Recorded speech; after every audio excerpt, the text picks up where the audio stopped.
le livre de Chuang-Tzu. Les discussions entre Lao Tzu, Confucius, Yang-Tzu Kiyu et les autres. Troisième partie. À l'âge de 51 ans, Confucius n'avait encore aucune notion du Tao. Il alla alors à Pei, dans le pays de Chu, pour visiter Laotan.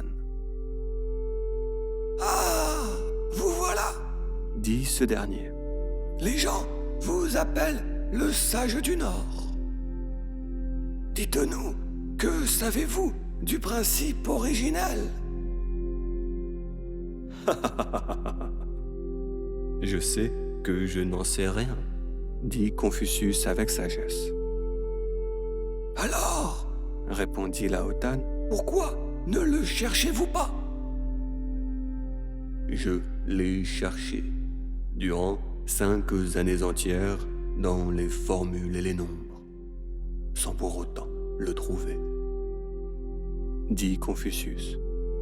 Et puis, dit Laotan. Et puis, je l'ai cherché durant 12 années entières dans le yin et le yang. Cela également fut sans résultat. Cela, dit Laotan, ne m'étonne pas. Si le Tao pouvait se trouver ainsi, il figurerait depuis longtemps parmi les cadeaux qu'on se fait entre amis. La connaissance du principe originel ne se trouve ni ne se communique si aisément.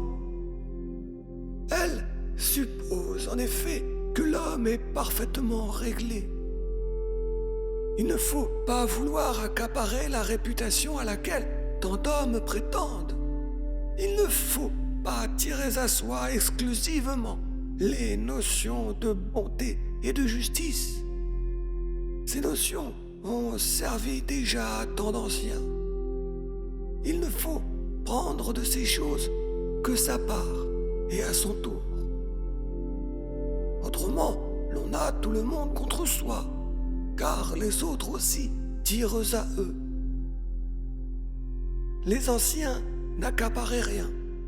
Ils ne tenaient qu'à une chose, à la liberté d'errer dans le vide, à la spéculation sans entrave, à être sans attache et sans affaire. C'est ainsi qu'ils arrivaient à la connaissance du Tao, laquelle connaissance suppose ce détachement.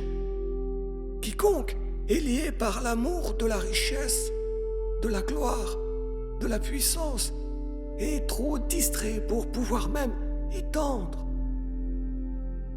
Et pour ce qui est du gouvernement, lequel doit consister à suivre exactement le mouvement de l'évolution naturelle, c'est à ceux qui sont droits qu'il appartient de rectifier les autres. De celui qui prétendrait rectifier autrui et qui pourtant n'est pas encore droit lui-même, il faudrait dire que la raison n'a pas encore commencé à l'éclairer.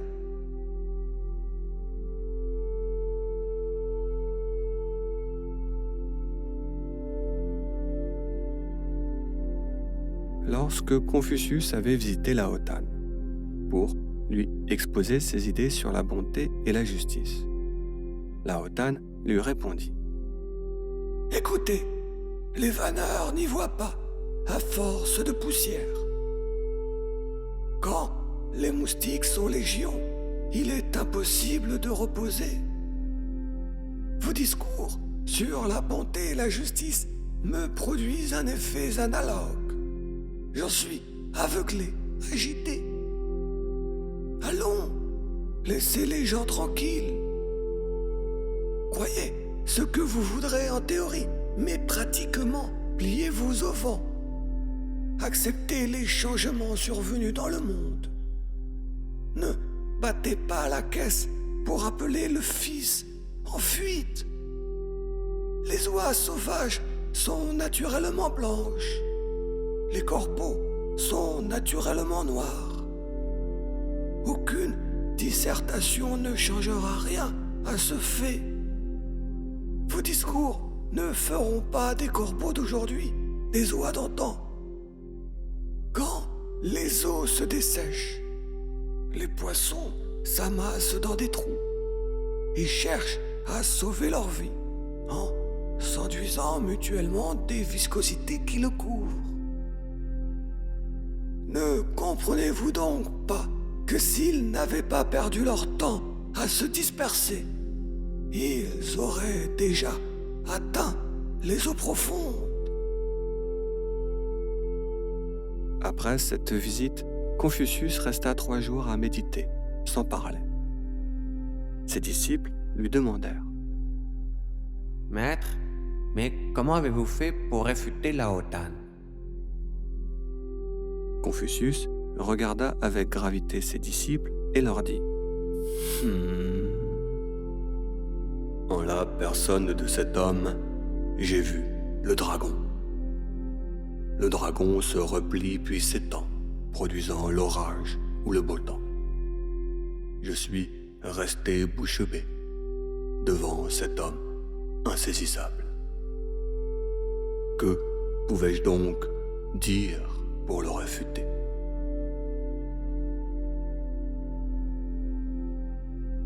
Suite à cela, le disciple Tsekong dit à Confucius: Cet homme ne serait-il pas le sage duquel on dit que retiré et silencieux, il étend son influence partout, qu'il agit comme le ciel et la terre, qu'il est puissant comme le tonnerre et profond comme l'abîme. Veuillez alors me permettre d'aller le voir. Avec la permission de Confucius, Tsekong alla donc retrouver Lao Dan. Ce dernier, l'ayant observé, lui dit: Je suis bien vieux et vous êtes bien jeune. Qu'avez-vous à m'apprendre? Tsekong dit: Les 3 Augustes et les 5 empereurs n'ont pas gouverné de la même manière. Pourtant, tout le monde les appelle des sages éclairés. Pourquoi vous seuls leur refusez ce titre? Approche, mon garçon, que je te vois de plus près, dit le vieux maître. Ainsi, tu dis que ces anciens n'ont pas gouverné de la même manière. Sans aucun doute, dit Tsekong. Yao abdiqua. Gun nomma Yu son successeur. Yu et Tang firent la guerre. Wen Wang céda au tyran Chiu. Au contraire, Cheng Wan le renversa. Ne sont-ce pas là des différences? Approche, mon garçon, approche, que je te vois mieux, dit mystérieusement le vieux maître. C'est là tout ce que tu sais de l'histoire.